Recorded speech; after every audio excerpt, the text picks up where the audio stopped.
Hello there, my lovelies, and welcome back for season 2 of Listening to the Voices in Our Heads with me, Jenna O'Malley, your soul writer. It's great to see everybody back. I hope you're doing what you need to do to take care of yourselves a little bit better each day. Things have been really active and busy for me lately. If you want to check out everything going on, check out the link below, linktr.ee/Jenna the Soul Writer. So, I wanted to give you a really good episode for season 2. We actually have our first panel discussion. Okay, it's a trio, but still it counts as a panel.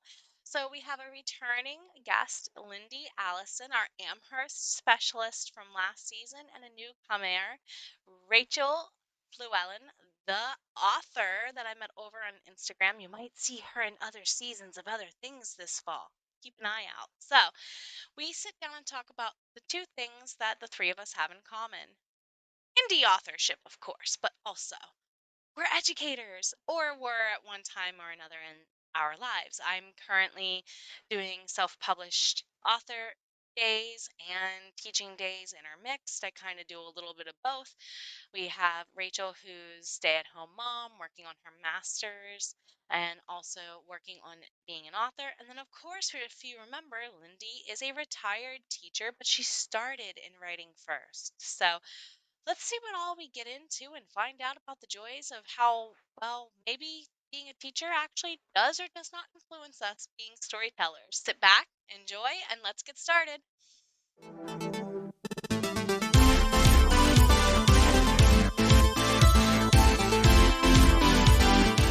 Hello there, my lovely sunwalkers. Welcome back to season 2 of Listening to the Voices in Our Heads with Jenna O'Malley, your soul writer.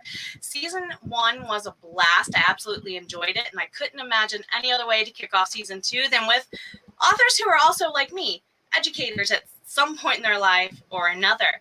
So I want to go ahead and introduce my pals here with me today. You kind of already know enough about me. Who do we have here with us? Miss Rachal, would you like to go first since you're a newcomer? Sure. My name is Rachal Flewellen, and I became an educator as kind of my plan B guaranteed paycheck. Ultimately, I did want to be an author, writer as my career, but that takes time and effort before anything comes of it. So I went into education and graduated from an online college, Western Governors University, which was great for me because I worked full time trying to live my life, and I didn't go to college right after high school. I did the whole find myself for a couple years. But graduated, got a bachelor's in interdisciplinary studies, kindergarten through 8th grade, and moved to North Carolina, taught at a charter school for a little bit right before the pandemic, and then I got pregnant. So I became a stay-at-home mom, which was perfect timing because the pandemic hit, so teaching was not going to work. So I've just been hanging out at home with my little one. She's 2 now, but because of that, I was able to join a writer's group. I managed to finish part 1 of my young adult fantasy novel that I'm working on, and I am 12 days away from finishing my current adult science fiction novel. Wow. And Congratulations. Thank you. So that's just been kind of what I've been doing. Without the writers group, I would have never gotten these projects done. So I've been pushing through that. I'm looking forward to my very first NaNoWriMo to finish the young adult fantasy. And I've just found a really great community. I got really active on TikTok and kind of blew up over there, which kind of pushed me in the right direction. Because I did try to query for about 6 months, and I am not a patient person. So after about 20 rejections, I was like, And then the TikTok community kind of showed me that I could absolutely self-publish. So that is now my goal. And then in the meantime, I am currently in school again for my master's in curriculum and instruction. So going to be like teaching teachers to be teachers and finding better ways to teach our children. And then still doing the stay-at-home mom thing. I write an educator blog as well, do resources for teachers on Teachers Pay Teachers, and I also write content for Vocal Media, which is just a nice little place to like put articles and stuff, and you get like a penny per so many reads. So it's not a lot of money, but it's something, and just kind of doing the creative life while trying to be a writer and figure things out. I don't know if that was long enough. No, you're great. Absolutely. Great. Thank you, Rachel. And then, of course, we have returning from a previous episode in season 1, our Amherst specialty expert, Miss Lyndi Allison. How are you down there in gorgeous Panama? Oh, I'm terrific, Jenna, and thank you very much for inviting me back. I had fun the first time. So I'm a retired teacher. I taught high school and also high school in adult education, as well as having many teaching-like jobs in terms of writing camps and drama camps and things like that. So I've had all kinds of fun in the creative arts. My husband, ever since he was about 25, so we're talking quite a few years now, he wanted to retire somewhere hot. He does not like the cold, he does not like snow, and Panama is definitely hot and sometimes a little humid as well. So I was able to take some of the things that I loved most about writing, and that was, facilitating the writing of creative writing. And I offer writing workshops here in my Bajío. Sometimes we'll hike out to a waterfall, right by the waterfall, right by the beach. Next week, we have a group going out to the mountains. So I really feel personally connected to natural spaces. So I try to create opportunities for people to write in them. And I also offer online writing workshops. And we've had people from several different countries come and stay here. And they come to either start their writing projects, finish them, or just chat about all things writing, attend the workshops. We've founded a writing group here. So in Panama, there's a large group of expats. And so we have writers from various different countries. So, there's a real richness to the group because of the experiences they bring from having lived in other parts of the world. And so, that can be a lot of fun as well. This past year, I've really spent investing in my own writing project while it's been a little bit quieter. And on March 31st, I published the first book in the Summer Triangle. It's called The Lines Between Our Stars. June 30th, I published the second book. It is called The Bridges Between Us. And I think I'm on track for a November 30 publication of book 3 called The Clashing of Our Worlds. So this has been a very, very focused year. They're novella length, so not as much work as a novel. But I'm having a lot of fun, young adult, science fiction, fantasy, playing with words. It's really been a great year. And as you know, when you're involved in writing, it helps you when you're working with others. But thank you, ladies, for joining me. The three of us here have completely different writing experiences. Just to clarify for the audience, I have my bachelor's in English Lit, my master's in secondary education, taught for a decade, mostly in public schools, part-time virtually, but now full virtually while doing the self-published author gig myself. My books, there's plenty of other videos around here on them. I'm not going to talk about them today. But in general, we do have some off of the top of our heads writer questions. First and foremost, are you a plotter, pantster, or plantster? Rachel, if you'd like to go first. Okay, so I'm going to apologize in advance. You're going to hear me talk about TikTok a lot because that's kind of where I blew up. And by blew up, I mean I have like 1,000 followers, which to me is a blow up. But so I kept getting called one or the other. And so I did a whole TikTok video about this, and I spent way more time on it than I should have. And actually ended up making something when I should have been writing to the effect of this. I personally don't feel like I fall into either of those three categories. And so I created my own questionnaire and added 2 more points. So there's plotter and pantser and planter. And then between plotter and planter, there's a plotster who's kind of a plotter, but kind of is a pantser, but more plot side. And then between planter and pantser, I did a potster. I don't remember what I said. And when I did answer all my little questions that I came up with, I'm kind of in the in-between the plotter and the planter. I tend to write the first 4 chapters, just go for it because I already have it in my head. It's been playing like a movie for a while. And then after that, I just get too much in my head. And so I have to organize it. These are the things that have to be said in this order. And then every once in a while I'm following my little outline, things happen. I have like 2 or 3 complete chapters in my current book that were never planned, that completely just got put into the story and it worked out. And so I'm just I plot more than I just kind of go by the seat of my pants, but I allow those seat of the pants moments, if that makes sense. So what essentially you did, to clarify for people who might be need a clearer visual, there's a continuum of you're a plotter, meaning you outline and state to it. There's on the other end, pantster, that is, I don't plot anything, I just go with it. In the middle is considered plantster, but you kind of subdivided. There's a middle in between points 1 and 2, and then another middle. I like that. Yeah. What about you, Lindy? Yeah, I totally agree with the continuum. I see it as a sliding scale, with the people who don't take any time to organize, and they just planter all the way through, and they come up with some really fabulous creative stories. And then those who are super, super organized, and they almost write their book by plotting it all out, and then they're just fleshing out the scenes. For me, I see it kind of as a sliding scale. With one piece of writing, it might go more one way or the other. The first book I wrote in my trilogy, I totally was a pantser, and I just went off on all kinds of tangents, and it got very unruly, and I had a really hard time reining it in and structuring it. So I realized I definitely need some structure if I wasn't going to have too big a mess that I was having too much trouble figuring out.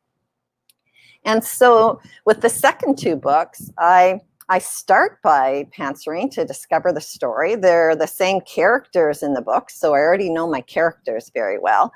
And then once I have a sense of the story, often I'll do a little bit of research. I will draw. So for example, in order to figure out the time in book 2, it was a different time system than on Earth. And so, I was coming up with the clock and what does that look like.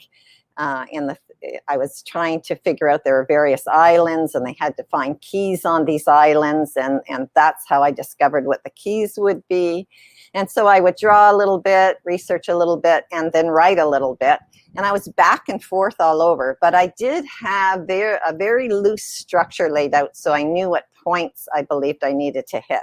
So in other words, there'd just be a small point, like there are 4 keys that they're going to need to find on 4 different islands. So I knew that had to happen. And then I would do all those things in between, pantser, research, back and forth, and just sliding the scale wherever it was I needed to go. And it really was helpful. And when it came time to, take that really messy first draft, which it still was, it was already at least structured, and it made the rewriting and editing go much faster, and was far less cumbersome and tedious to do. So that's how it plays out for me. And then on my end, I started out as a plotter. Like when I teach writing, even tell my students, hey, the more you put on the outline now, the less you'll lose and forget later. And mind you, that's because I teach high school. But at the same time, it depends on the character who's in charge, I've noticed. I'm currently working on my 3rd book in my series, and there's one character I can never count on him to do exactly what I want, because he literally looks at me and says, I do what I want my own fabulous self. So do either of you have that issue? Has it changed depending on the character or even the story you're writing? I think because most of my books kind of start out like movies in my head, so I just am watching it in my head, and then I have to translate it into, words. So it just, usually what happens is I just don't know what the side characters are going to do. So when my main character gets in a situation and then the side character just says something, and I'm like, oh, that's where this chapter's going. I mean, again, I have one whole chapter where she went to talk, my main character in my science fiction novel, Obelisk, went to go talk to a side character. And he said something that just created a whole new chapter that I had not planned on. So it's never my main characters. It's always my side characters. I had that happen in the last novella. I had already sent my novella to my critiquer and to my beta reader. And then all of a sudden, in a writing workshop that I was facilitating, this rant came out from one of the enemies. And so I was like, oh, wow, was not expecting that. I didn't realize he had so much to say about this. And so I did pare it down a little bit, but it did find its way into the novella. And so, yeah, the characters can be surprising. And that's what makes it so much fun, right? You think that, the story's all rounded out. And then there's this really fun, surprising element that just enriches the story. And yeah, you can have a lot of fun with that, letting them speak. So I agree with you, Jenna and Rachel. So, yay, it's glad to hear that's not just me. Frey, you're not going to win this battle, okay? So, the next question we have planned, which one of your characters would you want to spend the rest of eternity with in space, if need be, all accommodations provided? That's a really hard question. I think part of the challenge, I can't pick my main character because I base a lot of my main characters on myself. So I mean, to say I would just spend the rest of eternity with myself seems kind of depressing. But in my young adult novel that I'm working on, there is a character, his name is Vren, and he is like the best friend of my main character. And he's just this very nice, sweet guy who also is like the part of the intelligence community of his kingdom. And he's just he's like the kind of person that my husband is. So he's someone that I like. I would like to spend eternity with my husband. So I'm going to pick the character that reminds me most of my husband. I know it's cheesy, but what can you do? You know you can tolerate each other. Exactly. You can at least conceive and try to raise a child together. You'll be okay. Yeah. Lindy, what about you, my dear? I had to think about this for a long time. My co-protagonist, one's a young teen by the name of Jace. He's very scientifically minded. And then the co-protagonist is very artsy. And that's the lens that they view their circumstances through. And, sometimes I can find myself agreeing with Jace and other times with Gloria. So I'm kind of in the middle.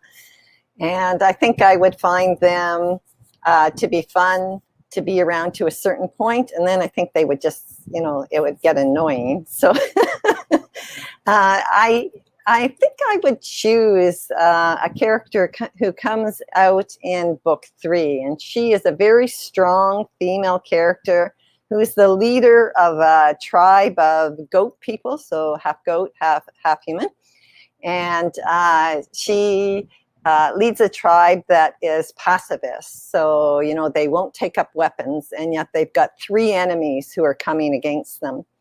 And what I like about this leader of the tribe, she's very good at identifying skills or gifts that either her tribespeople or Gloria and Jace have.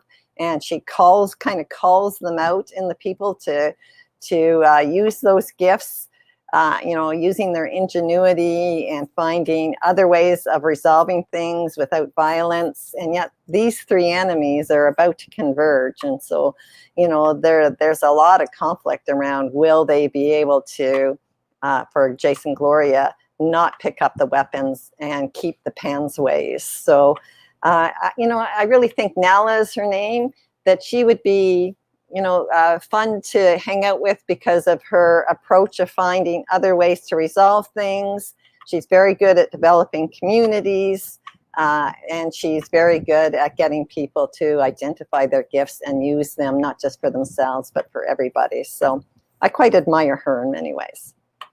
I like the way you worded that, but you admire her skills, but also they're all skills that if you're trapped in space and trying to survive, you probably would also need. And I think that's the same for you, Rachel. Again, something you're definitely going to need. For me, another author friend asked this question in a group event we're doing, and it caused a mutiny yesterday. It did. Luckily, the marksman of the group, the quiet, you got to watch for the quiet dude type, Bovary won out. He's part Dracokin. So in my novels, what that means is he has dragon blood in his ancestry.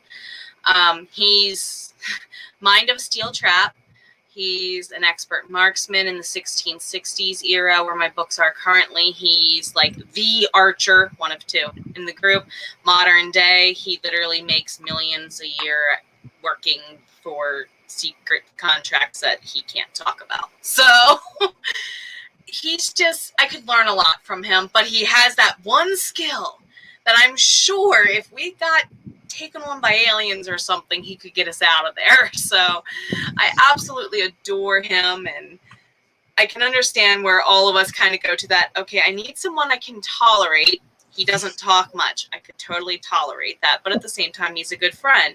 So we're also definitely looking at the skills there. Next question, for newer authors out there, what is your advice on shushing your inner critic? Because I think every author still struggles with that. Well, I think it's just recognizing that you are your own worst critic. The big thing too is that a lot of new authors get it in their head that they're not an author because they haven't published a book. And the definition of an author is that you wrote something. So I think, your inner critic, just remind yourself that you are an author because you're trying to write something. You are writing, you're putting words on paper that makes you an author. And we are always going to see the worst things about ourselves or our writing or anything we create. And so we can't always trust our opinions and our inner critic. So we need to be able to, in this moment, in these specific situations, we need to rely on other people, our friends, our family, people that we trust and that love us, because we know that they will be honest with us, but we can never be honest with ourselves. So that's just what I tell myself every day. And what about for you then, Lindy? Because I'm sure this is something that comes up in your workshops a lot as well. Oh, yes, most definitely. Well, one of the first things I do is I invite Anne Lamott into my writing. And Anne Lamott wrote Bird by Bird. And, she suggests that it's all about getting down the first crappy draft. She says bird by bird, which translates to word by word, right? And how much easier it is to revise what's on the page. So particularly, at the writing and the idea and the stories coming out stage, sometimes I'll just trick my mind, because you can, trick your own mind into cooperating. So you've got your right and your left side of your brain, pardon me. Maybe that's a future character, has more than one brain. And and the right side's the creative side. So you can engage in some kind of creative activity. So for me, that looks like drawing, reading some poetry, looking at a work of art, even looking at something that's very colorful, something that brings you into the right side of your brain. It often, for me, looks like beach walking and discovering things on the beach and imagining what the things that I find on the beach could be and how they could factor into a story, just to play around, get the creativity going. Or, hiking in the mountains, the same thing. And so, you can, trick your brain into going to the right side. And, then your brain gives you permission to not worry about some of that structure and some of that spelling or grammar, because you're just putting it on the page. And in the writing workshops we facilitate, we try not to think too much, and the way we avoid thinking too much is if we get stuck in the writing. If we're doing a writing exercise, we just continue writing, saying, I don't know what to write next, so that we don't switch over to that thinking left brain side. And by the time you've written that, you know what to write next, because the process of writing brings it out onto the page. So I guess, I try to, think in a way that allows me not to be critical at first. And then sometimes when you read that, you're not even sure what you've put on the page, because, you put your critic so far away. And then, of course, that's when you invite your critic back in to help you craft and to, structure your sentences and spell and all the things that we do. And we're crafting that draft. That's a really good point. I like how both of you said, basically, it's kind of on me to take myself out of that, even if I need to find a technique or a person to help me kind of jumpstart it. For me, If you've never seen an MRI of what a person's brain looks like when they're listening to music, oh my God. As a teacher, I often tell kids, if you're stuck, put in your headphones, go for a walk. I bet you'll come back with an idea of where to go. And I would even do that when I taught public school. They'd be like, yeah, but I can't do that right here. I'm like, who says you can't? If you're really quiet with your headphones on, you can walk from here, take this up to the office for me, and come back. I've done that once or twice with my creative writing students, not my normal, like English 9, 10, 11, 12 students, but with my creative writing kids, because I had some of them for 4 years straight. And I would just say, here, go take a mental break. And it literally, like kind of how both of you said, pulled them out away from that self-doubt. And I gotta admit, it's not easy. So congratulations on anyone who can find anything that works for you. And now we're kind of starting to go into educator land. So how does, or rather, how has being a teacher influenced your writing, since I kind of segued us there? Well, I really had to think about this question because, like, the writing that I'm doing right now, I don't feel like has been influenced too much by my teaching. But at the same time, like, I have dabbled a little bit with children's books. And so then I think about, like, what are good read alouds for the classroom? And then I have an idea I have too many ideas, but I have one that's a young adult series. I want to do like a more younger young adult, more juvenile, middle grade. And then I start thinking, like, would my third graders that I used to teach, would this be a book they'd read? Or, how would the fourth and fifth graders feel about books like this? And so most of the time it's just thinking about, is what I'm writing going to work for these kids that I want to get them reading? Because my biggest thing as a teacher was always, please love to read. I don't care what you read, just please love to read. So I think a lot of my writing gets influenced by that teacher mindset of just love to read. And then for you, Miss Lindy.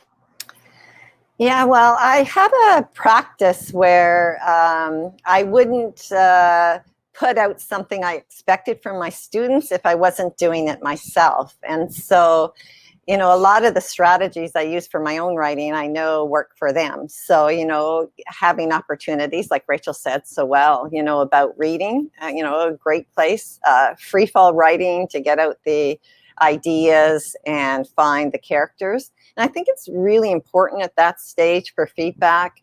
If you've ever taken a course where, you're given, maybe a webinar and an exercise to do, and then you don't get to send it anywhere. You're not sure how your practice is going. So at that point, a lot of positive feedback early to draw out what's working in the piece. And then, there's all the hard work of writing, right? The rewriting, the editing, making sure that you have peer editors and critiquers. I know I do that. As I'm going along with the writing, I send a chapter and we have a deadline. So, we have to commit to that deadline, and then we get feedback, and that develops your confidence to keep going, or maybe find out early what isn't working so well, so you can, maybe make a change without having a big project later on. And then, the hardest part, aside from marketing, which is another whole game, maybe that's a bad word, writing's not a game, but, marketing is. And aside from that, the hardest part for me is presenting my work.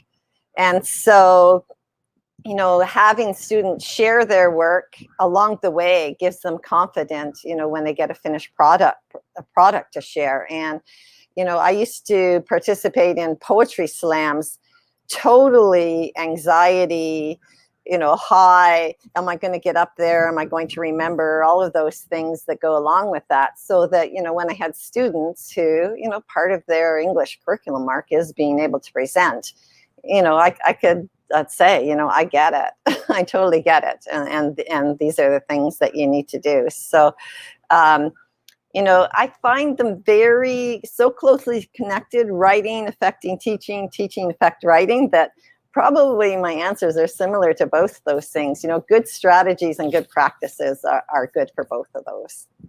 And And that's kind of what I was realizing, because our next question was the opposite. How much does being a writer influence you as a teacher? And the more I'm listening to both of your answers and kind of being like, that's kind of how I feel too.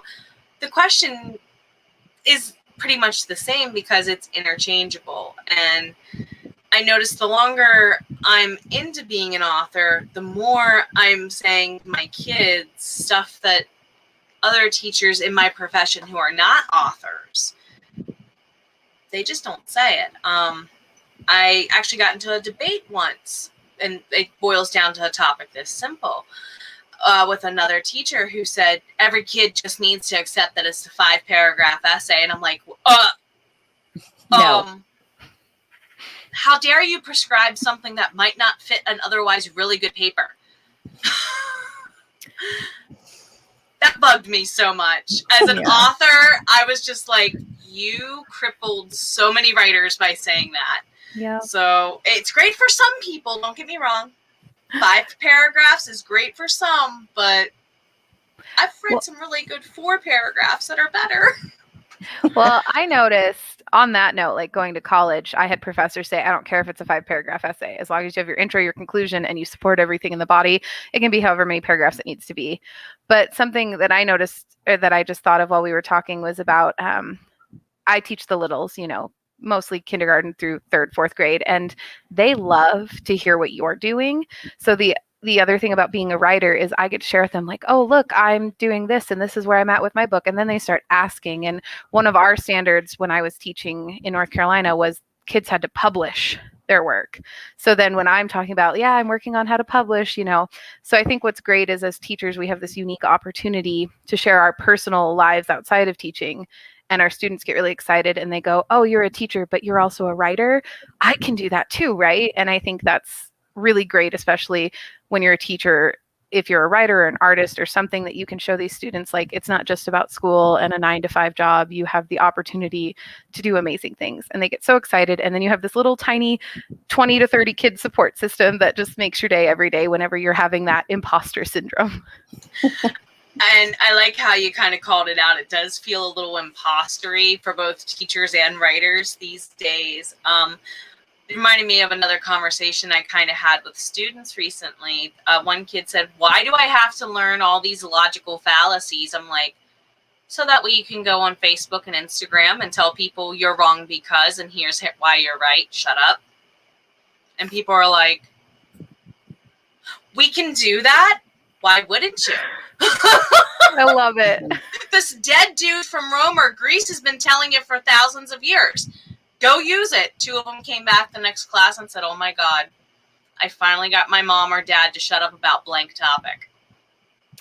And the great thing about being a writer too is, like, for me personally, I find writing and good writing a struggle.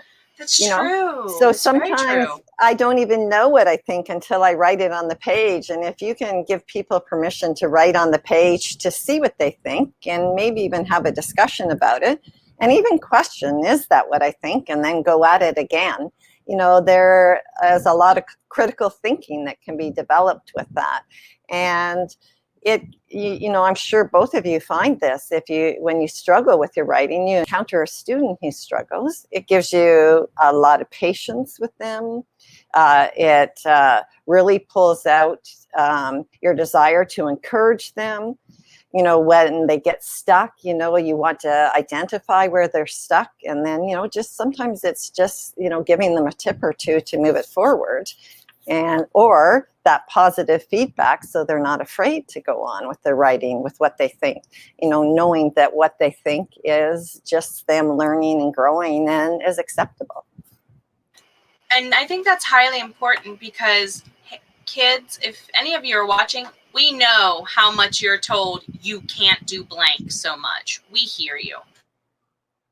And we know you are told on a daily basis horrible negative things about who you are and what you want to be. Writing's reflective. Deal with it that way. I mean, literally, the great thing about writing is you can crumble it up, throw it away, and make it something new. And Absolutely. nowadays it costs you nothing if you have access to a Gmail account to Google Docs, just saying. Anyway, so thank you. I love that moment. It was so eye-opening, I think, not just for writers, but also for educators or students that might be listening.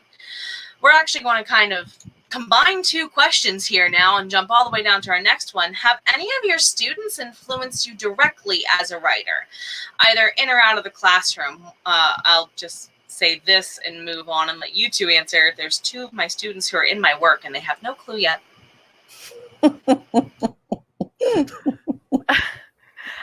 So in my like fiction writing, no. I think that it just doesn't fit with what I'm writing. But I do have that blog where I, am writing tips and things and from my experience for other educators, and definitely my experiences in the classroom and with certain students come through a lot.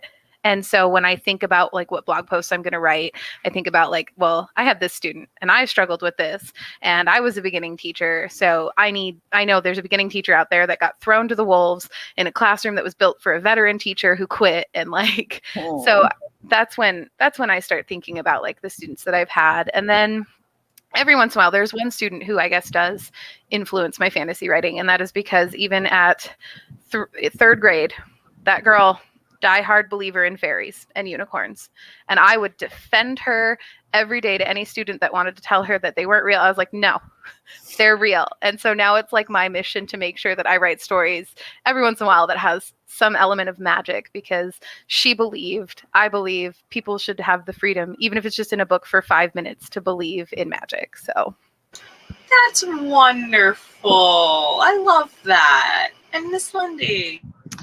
I would say yes. My students have influenced me every day and in every way. But the group of students who came to mind when you asked this question is a classroom of struggling learners who had difficulty writing.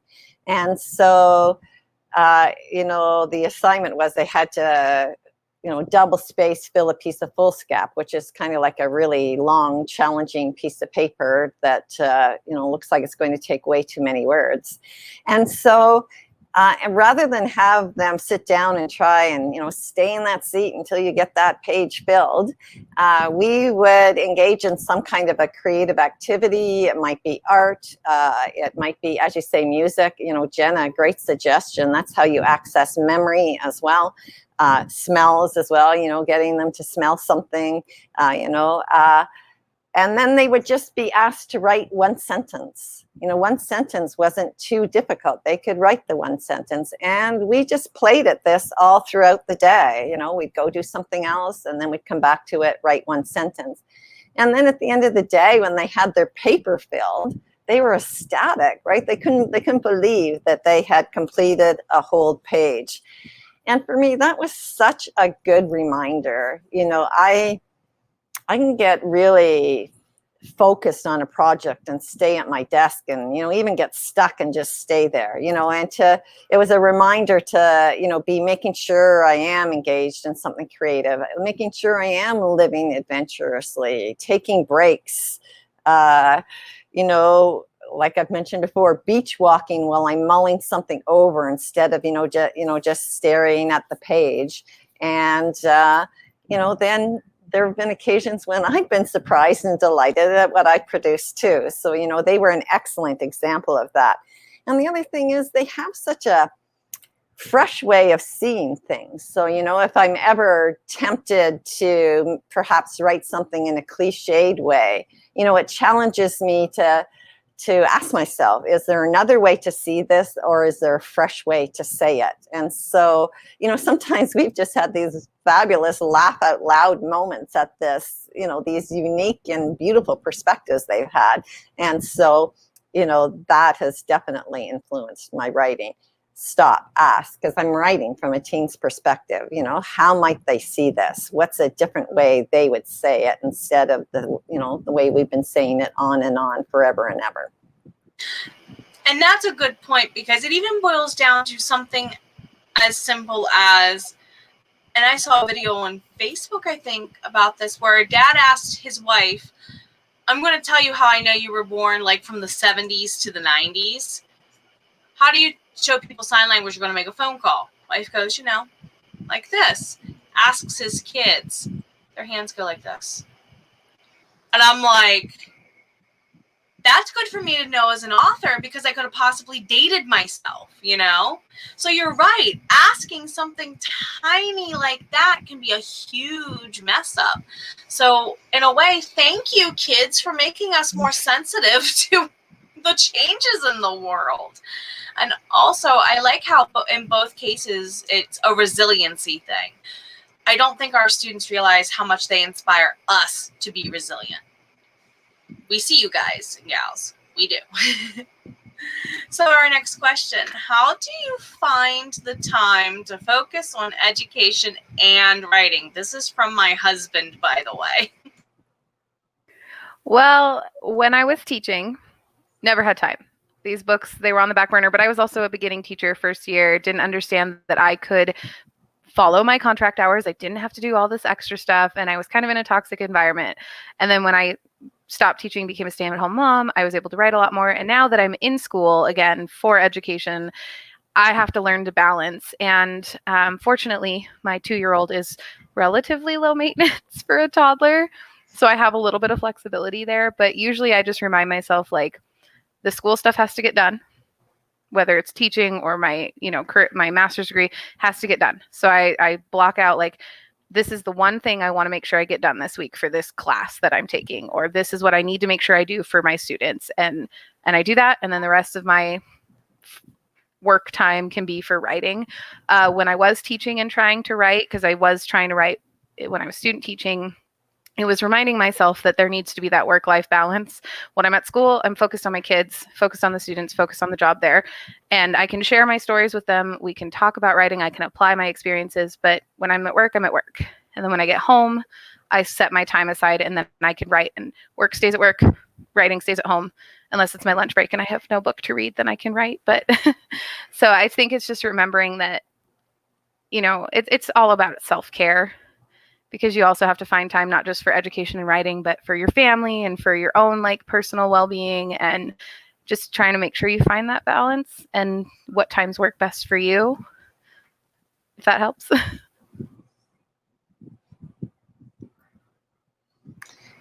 Yeah, for me, it was, I came to teaching later, so, I didn't have the challenge Rachel had of having children at home. And of course, they are valuable and need our full attention at times. And I find writing and teaching, I mentioned earlier, really integrated. But Rachel makes a really good point. Teaching can be consuming. You can plan and marking and all of those things. So I set appointments for myself. Once a month, I invited a few writers, and some of them, when I was in adult education, some of them were actually my students. And we would go to a cafe, and we had a few hours where that was our writing time. So we grab our coffee and we chat a little bit about writing. And then I was like insistent. I am in the dome now. You can't speak when I'm in the dome. I'm writing. Don't even look at me in the dome because I won't see you, right? And then we would take a break, chat a little bit more about writing. And there I am. I'm back in the dome. Don't even look at me. And so, we would set that time aside. I also set a time once a month to attend a writing group, a brunch put on by the writers community of Durham region. They would invite authors and editors and publishers in. And so I would be learning from them, new things about writing, but also about writing life and writing as a career. And so I looked at that as my professional development. They allowed that to be my actual professional development. And so, that was quite integrated. And then being a part of an online critiquing group with a deadline. Every 2 weeks, I needed to have 1,500 words to submit, and I needed to critique 1,500 words of their writing. And, I learned as much from the critiquing as I did from the writing, and it was a commitment that I kept, and I just, unless there were obviously, huge extenuating circumstances, I kept those appointments. And as you both know, teaching is a reflection-based practice. And so, often I would reflect on my own writing, my students' writing, where we needed to get to. And so, I kind of in many ways had them integrated, but then made sure there were some focus time. Because if I'm growing as a person and as a teacher, then I'm going to have a more active, enthusiastic, lively teaching practice. That's a very good point on both parts. And the commonality I liked between the two of you, it's like, again, you have to do it, get it over with. It's a lot of self-discipline. And with the start of a new school year, I'll admit my schedule's all whacked. I write best in the mornings, and I know it, but I'm having a hard time getting up and committing to it right now. So I'm behind, sadly. But my husband also knows, like how Lindy was saying, I'm in my dome, I'm in my bubble. Normally when the headphones are on and I'm just, clickety-clack and staring, he's just like, don't bother her unless it's necessary, because that means somebody's actually cooperating for her to get more to her word count done. See, Go ahead, Rachel. I find that so interesting because, like, when my daughter was younger, I could only write during nap time and when nobody else was home. But now, it's hard to make myself write when it's super quiet in the house. So usually I'll write in the morning when my daughter's after her breakfast and she's watching her Mickey Mouse cartoons, and I'm just sitting there writing away. And it's all good until I have to act out something so I can get the expressions right. Then she's looking at me like, Mama, are you okay? But for me, like, I don't really have that dome anymore, except when I'm in the middle of typing and my husband decides that's when he wants to talk to me. Then I just give him that look that all teachers have. And he's like, wait, sorry.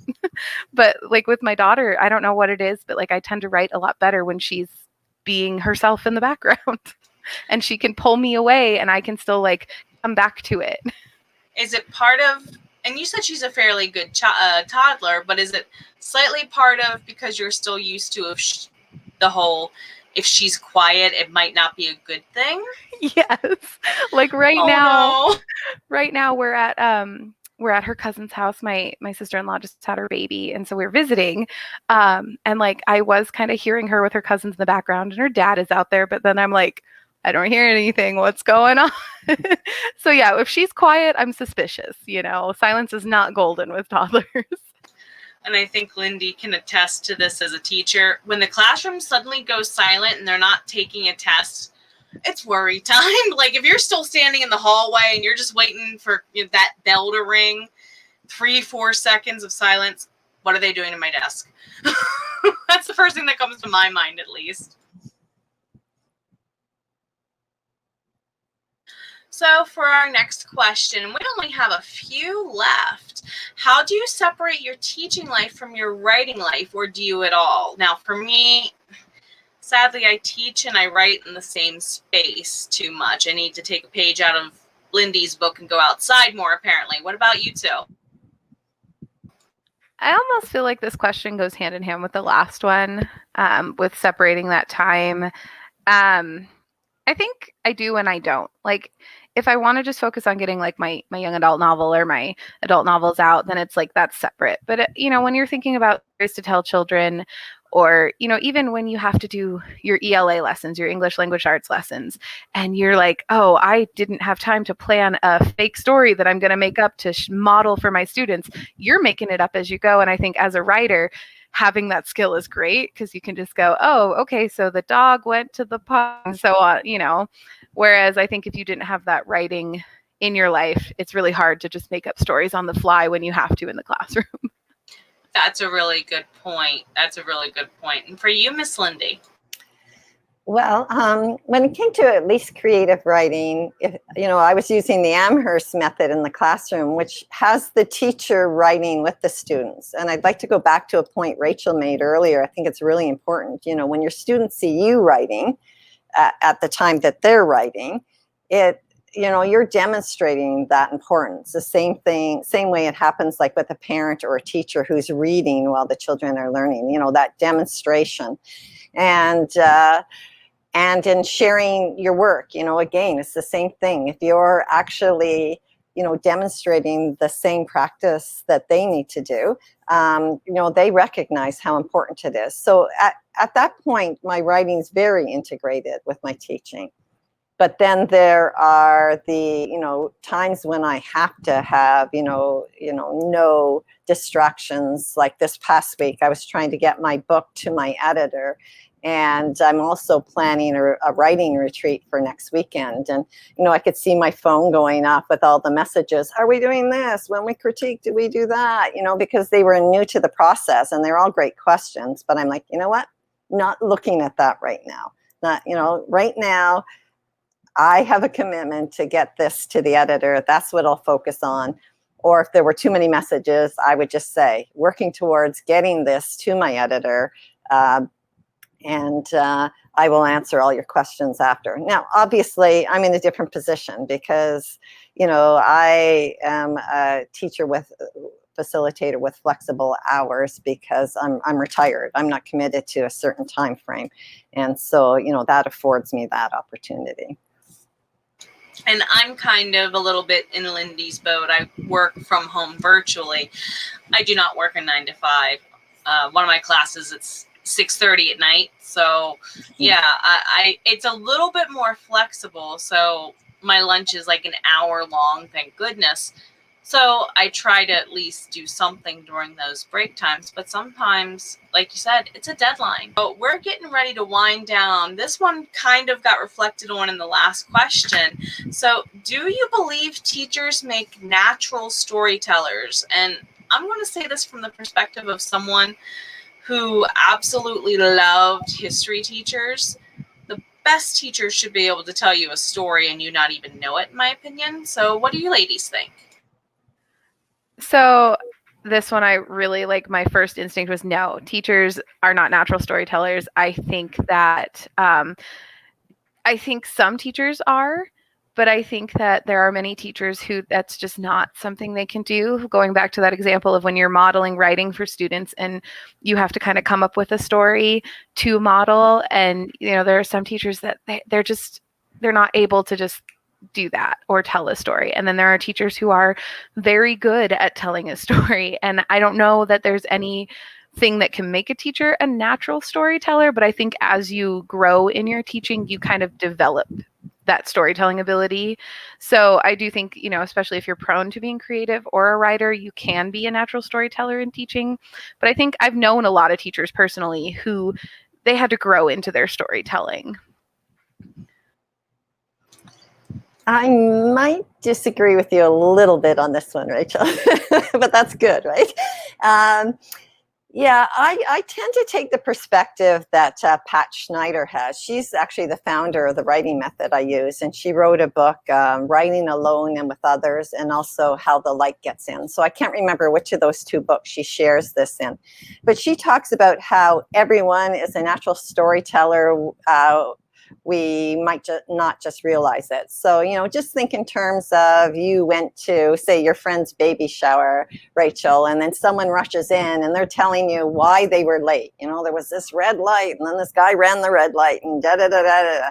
And, they're telling a story or, telling the story of how you met or any of the things that we share. Pat Schneider calls those writing on the air, storytelling aloud. And, sometimes it's a good approach to take, to just give that kind of a prompt, to get the writing going. We're all natural storytelling. But that might be that I'm just defining storytelling in a different way than what you were. No, you're totally fine. Actually, as you said that, I was like, oh, no, that makes total sense. And so I think I was looking at it as more as being like a performer. Like teachers might be able to tell a story. Because everything we do, you're right, everything we do is telling a story. And I just don't think about it that way. Like telling you about my day is telling you a story. But then, when kids tell it to you, yeah, they're telling you a story. And sometimes you're like, all right, okay. But I think it's the performing aspect. You're right. Everybody is a natural storyteller. I agree with that. It's teachers getting up there and being able to comfortably do that. So I think maybe it's more performing accent. Performing aspect. Words are hard. So I agree with you, Lindy. I think you made a very good point, and I didn't think about it that way. And this is why I love having multiple people on this podcast. Thank you, ladies, so much for joining me. This has been an absolute delight. Before we really start winding down, if you have any shout outs to others that you'd like to give, now's your time to shine. Okay, well, I'm, again, new to the indie author world, but as part of joining the community, I made a friend who is a best-selling fiction YA author on Amazon, and I got to beta read his newest book that's coming out, and I just want to rep him and shout him out because you should check out his young adult fantasy novels. His name is John Monson, and he is really great. His The Rise of the Forgotten Son is a great story to read. It's available on Amazon, and it's just great. And I love him. And his wife did his cover art, and she's doing my cover art. So they are John and Kim Creative on Instagram. So they post all kinds of stuff, and they're awesome. So I have to shout them out because you got to do community over competition, and they're great people. So wonderful. Miss Lindy, who would you like to give a shout out to, my dear? Well, given that that's what your podcast is about, pulling together creatives, and we're talking about teaching today. The person who came to my mind is actually a teacher and now a principal. And she's a poet, a playwright, she paints.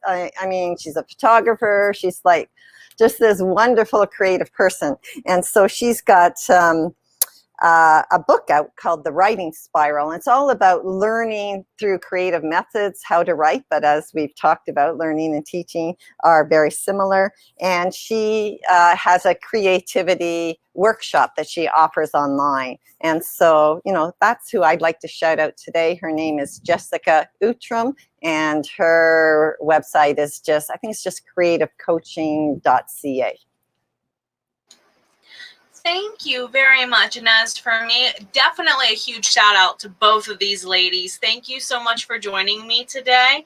Also, got to give a small shout out to my editor, Catherine Black of Best Book Editors. If you need someone to help you out, check her out, bestbookeditors.com.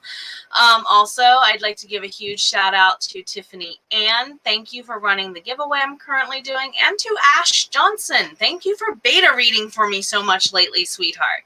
As you all can see, my dear lovelies, we have this huge community that we're building, and we would like you to be a part of it in some way. So before we do the final shout outs to ourselves and where you can find us, do you ladies have any questions for me at all? I'm really bad at that question. I never have questions until it's too late. So same here. Don't feel bad. But thank you so much for doing this and inviting me and letting me be a part of this. This has been really fun. Well, thank you for joining us. Definitely glad to have you on. And Miss Lindy. Yeah, I'm really intrigued because, with your teaching and writing, and, we've been discussing, how those influence one another. And now you've got this fabulous podcast bringing creative people together. I'm intrigued, how did this come together and how does that influence your other two areas? Well, I didn't start the whole author thing until lockdown to have something to do in between, because I lost a 2.5 hour round trip commute as part of going into lockdown. Yeah, the school I was working at is 76 miles from door to door, 1 hour and 10-minute drive, not including traffic. So I always round up an extra 5 minutes. So that alone gave me writing time. And then I just got into doing this. It came as an idea to me one day. I was talking with a friend of mine who is an online streaming gamer. He goes by Ubaka. Shout out to Emerald Company Gaming and the Tampa Bay Role Players on Twitch. Check them out. He and I got talking about character creation from a writing standpoint because we both have played Dungeons and Dragons, Pathfinder. We've played a bunch of video games over the years, like Final Fantasy and stuff. We're just generally nerds. And we were talking about how similar character creation is for being a game master or creating characters for a tabletop game versus for me, because I use a lot of that in my own writing. And that was episode 1. Him and I just saying, you know what, this is probably worth sharing And that was episode 1. Episode 2 was my editor, and the format just became, I care about your books, but I really, really care more about how you wrote them for people. With my editor's help, I reached out and then met wonderful people like Lindy over the summer, had a couple of other people join me. And the last episode of season 1, I said, you know what, I haven't had an artist. And then my cover artist / marketing artist, Jeremy Green at Suntroa Arts, he said, you know what, you wanted this to be creative. You've talked about everything except the visual part of writing. Let's end it that way. And I was advertising for today, I think, when I reached out to you, Lindy, wasn't I? Yes. And I just knew a lot of authors are writers, and I knew that's just one thing I wanted to have a panel on. So it kind of organically happened. And now I run 3, possibly 4. I'm doing, this is news to everyone, including you ladies. If you're doing National Novel Writing Month, I'm doing NaNoWriMo Updates, where it's going to be a podcast. I hope to be able to do it live. It's scripted with questions like how I've been doing this season, where we just come in and we roundtable 2 or 3 authors a week. It can be new, it can be returning. And we just say, here's where I am. Let's critique or talk about or help each other with whatever questions we have live and just show off. And for me, I fell into video production so much and love it that I now do it as part of my job for curriculum planning. And yeah, so it happened. That's a sucky answer, but it happened. No. When I saw your post about educators and writers, to say I literally, if I could have, ran to your bio to sign up for that. And then I saw your NaNoWriMo one and I was like, I signed up for that too. Because like, glad to hear it. I was so excited for this opportunity. And like, in fact, I kind of want to chat with you later about how you make all this happen. Well, part of also what got me into this is I was doing streams with Emerald Company Gaming for a while over on Twitch. About a year ago, I was streaming Jackbox. It's like a word and drawing game system. And then Among Us, which is kind of like a hide and seek game system. And we just streamed that. And my friend Yubaka and a couple others really built up my confidence to do that. And then, of course, I was virtual teaching during the pandemic. So skills started overlapping. A couple of members of Emerald Company Gaming actually helped me get my audio set up and things like that. So huge thank you to you guys. You have no clue how much you helped me out. And another author I did a roundtable with at the end of August, Allegra Pescatore, I believe her name is, Plot Mom. Shout out to Plot Mom. She did a roundtable, and I was like, how are you recording it? And she said StreamYard. And I'm like, forget Skype, forget Zoom, forget Discord.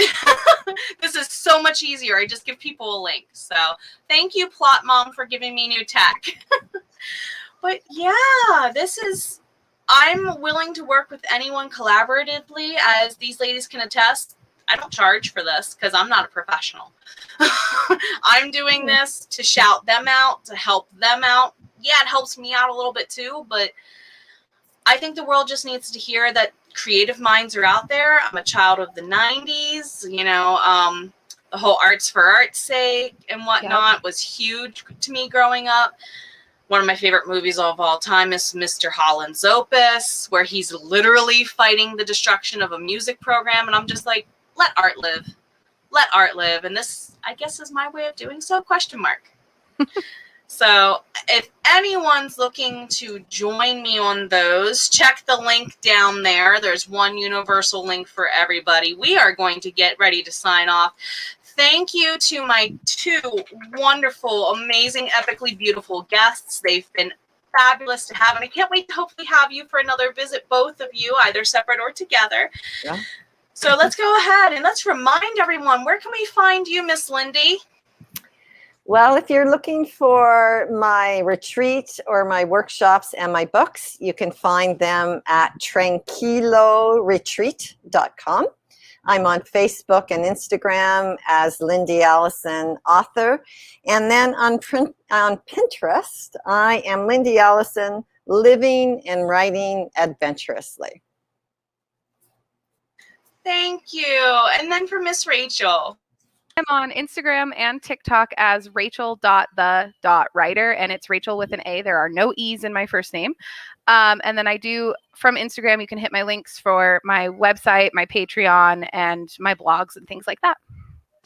And then, of course, my lovelies, the link down below for me is the link tr.e/Jenna the Soul Writer. It has forms of how to join me anywhere on YouTube, plus the YouTube channel, my socials, my website, where to buy my books, all that jazz.